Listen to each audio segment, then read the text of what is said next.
So, you want to know what drives me insane? That freaking Sampo Koski cutscene at the end of Jarilo-VI. There is so much going on with that scene, and there are debates upon debates as to whether or not he was actually breaking the fourth wall or not, because both sides have very valid points. But he just looks directly at the camera, and I'm not entirely sure what to believe anymore, because the dude just slips out in and out of the camera like he's magic, and he knows that the camera is there, and Okay. How about we slow down for a second and take a bit of a breath? In order to actually understand this cutscene, we're going to have to start from the very, very, very basics and build up from there. Because what this cutscene is doing is really cool, and how we can use that to try and understand to a deeper level what is going on is even cooler. So going back to the basics, and by that I mean the fundamentals of storytelling, let's talk about what it actually means to break the fourth wall. So let's say that you're just going to go see a musical. You're not entirely sure what it is, but it seems interesting enough. You walk in and you take your seat, and then the house lights drop, signaling the start of the show.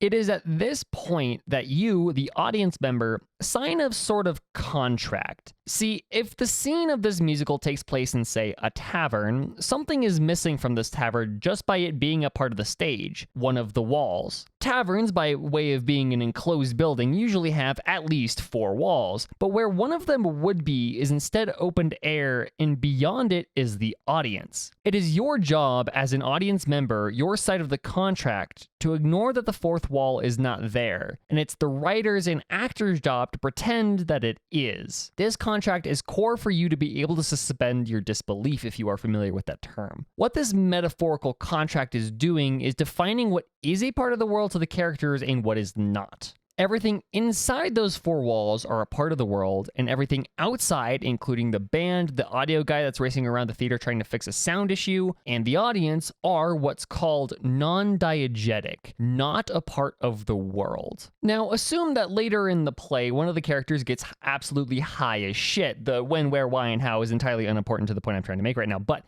in his extreme snake venom drug trip, he sees what he calls the Watchers. The Watchers, obviously here, are the audience. And through this fourth wall break, the audience is allowed to make a choice at the end of the show by killing a character. But that's also not important. The Trail to Oregon is just a really goofy show, but it demonstrates my point well enough. What's important here is that drug trip scene, because this character is doing what is called breaking the fourth wall. Mechanically, what this is doing is reminding the audience that the non-diegetic exists, that there is a schism going on, and by doing that, by reminding the audience that schism exists, the show is reminding the audience that they are in fact watching a show, and that the stage is not really the Oregon Trail, but instead just a bunch of flats and makeups and costumes. A fourth wall break is reminding the audience that the non-diegetic is there.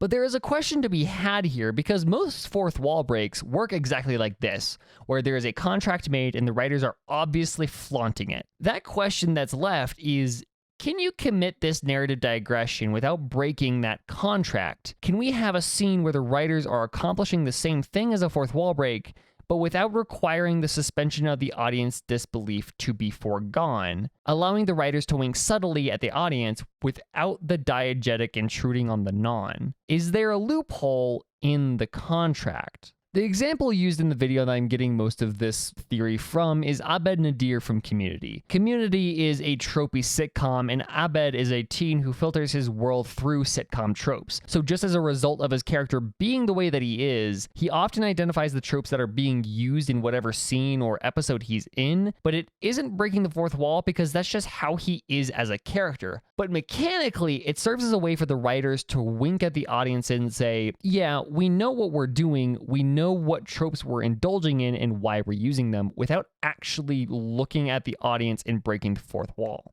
So now that we have all that out of the way and have a somewhat good enough understanding of a diegetic versus non-diegetic fourth wall break, let's actually take a good look at the Sampo scene, because there are 2 ways you can interpret it. You can either interpret it with a very direct understanding of the fourth wall break, the traditional one that everybody understands, or you can approach it by looking at it as a diegetic fourth wall break, and by doing so, suss out who Sampo truly serves by that alone with no external clues. So there is a great video by Central Finite Curve that gives the more surface level interpretation, but in general, the analysis goes like this. By how Aha behaves in the simulated universe, being able to recognize that they are in a simulated universe even with the changing of their parameters on Herta's part numerous times, it's safe to assume that Aha has done the same with the game's actual universe. Due to just the chaotic nature of Aha, as well as their tie with human consciousness and fiction and drama and storytelling, it makes sense for them to be the one Aeon that understands that they are a part of a fictional world, they are taking part in a large story. Because of this, Aha can pass that knowledge onto their followers and pass on the fact that they are in a fictional universe, to which their followers, in this case the masked fools or the mourning actors, can use to further their goals. I like this idea. I find it really neat, and using this as a plot point would be really, really cool to see. But what if we take it in a different direction? What if we take it in a more Abed direction instead? Doing that allows us to take some interpretations I haven't seen anywhere else and forces us to find some connections that most people miss. So let's watch the cutscene first, and then we'll get into that analysis.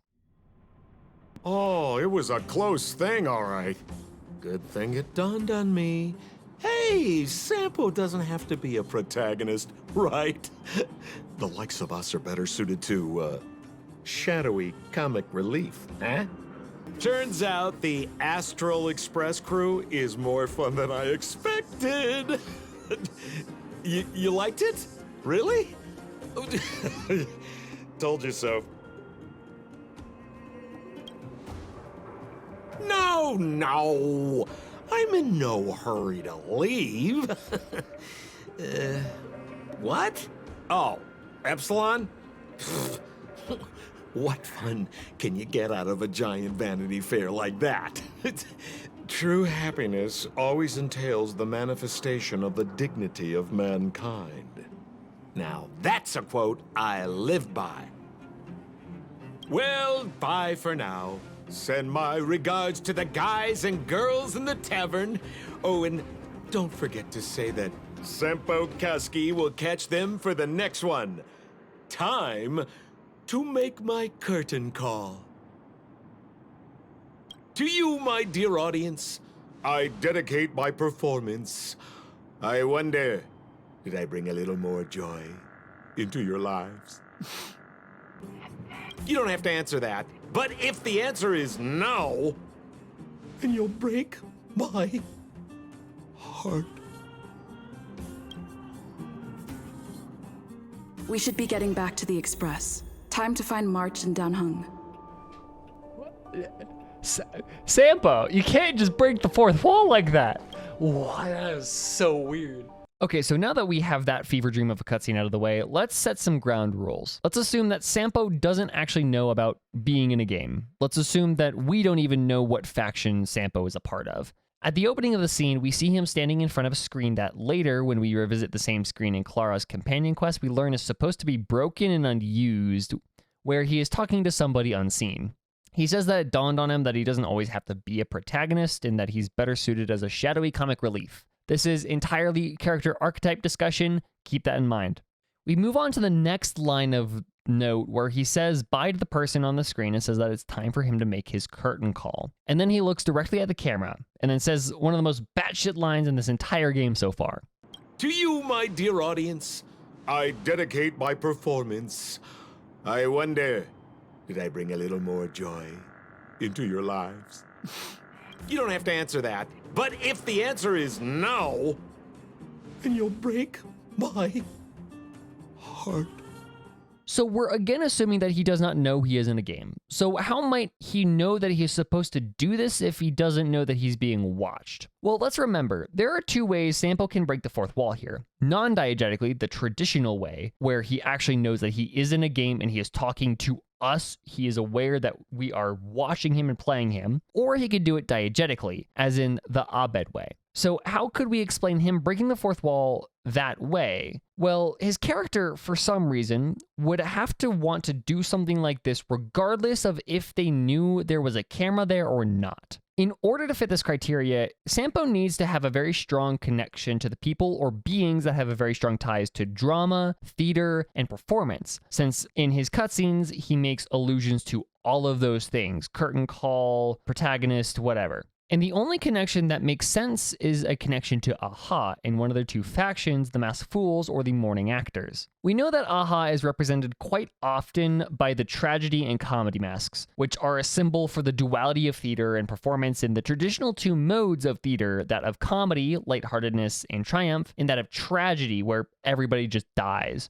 This is even reflected in Aha's two factions, the Masked Fools representing comedy and the Mourning Actors who focus on tragedy. So the discussion of character archetypes that Sampo is having with the mysterious person on screen makes a whole lot of sense if we assume that he is either one of those two factions. And to an instinctual level, it's kind of obvious that Sampo is definitely a Masked Fool, right? Like, what else would he be? But I did find that in doing research, in Greek tragedies, aka pretty much the genesis of the archetype, comic relief was not used. If it was a tragedy, you could not have comic relief. That was just not allowed. Tragedy was the play where everybody suffered no matter what, and tension was always at its highest. The only time that comic relief was used was in comedies, which, mind you, in drama, comedy does not mean funny haha Netflix special stand-up show. Comedy just means a play where the characters win and triumph. And since Sampo is saying he wants to be the comic relief, albeit a shadowy comic relief, something that is only allowed in comedy, logically, the only option left is for him to be a masked fool. This is actually rather comforting, since comedies are about the winning and triumph over adversity, and having a power of comedy on our side is much more welcome than having, say, a force of tragedy with us. And part of being able to triumph over adversity in this world, or at least a tool that he might use to do that, is knowing that the world he lives in is probably all but a game.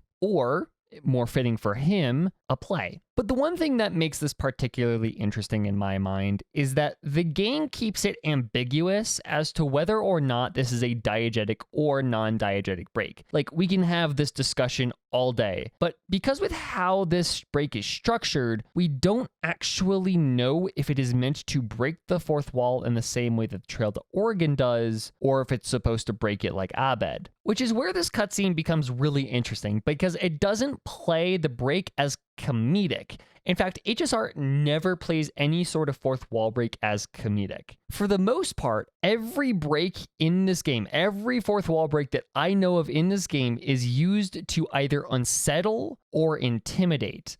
Because a character that can break the fourth wall is a character that is insanely powerful and can completely destroy you in 3 seconds flat. Think of the Trail to Oregon. The reason why he was able to break the fourth wall is because he got high as shit.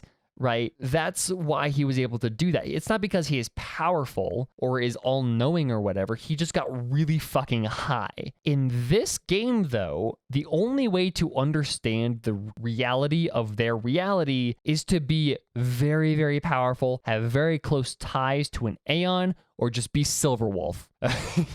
They're doing that with Sampo here, but because we don't entirely know if it's meant to be a legit fourth wall break or if it's supposed to be diegetic, it adds an extra layer of uncertainty and mystery to Sampo's character. Does he really understand the reality of the world he lives in? Or is he just fucking with us? Because he does that the entirety through Jarilo-VI.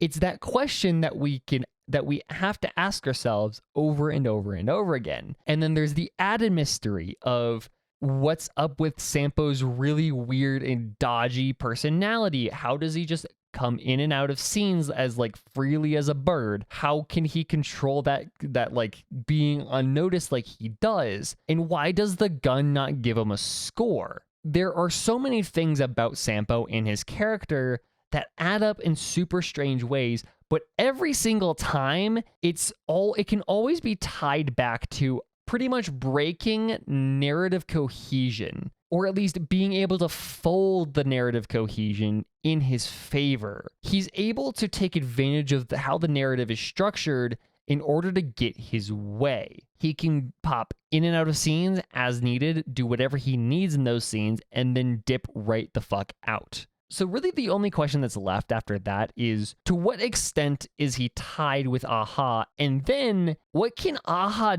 do? If he is aware that this is all a game, that this is all fiction, that he is a part of a play, then what is he doing? Like, what is Aha actually trying to do, if not fuck with everybody. Maybe that's what they are doing. Maybe they're just fucking with everybody. And that would be really funny if we fought Aha and they just like, nah, I wasn't doing this for any like mischievous, I just found it funny. That would be hilarious. Anyways, I'm just rambling at this point. Sampo makes me absolutely irrationally mad.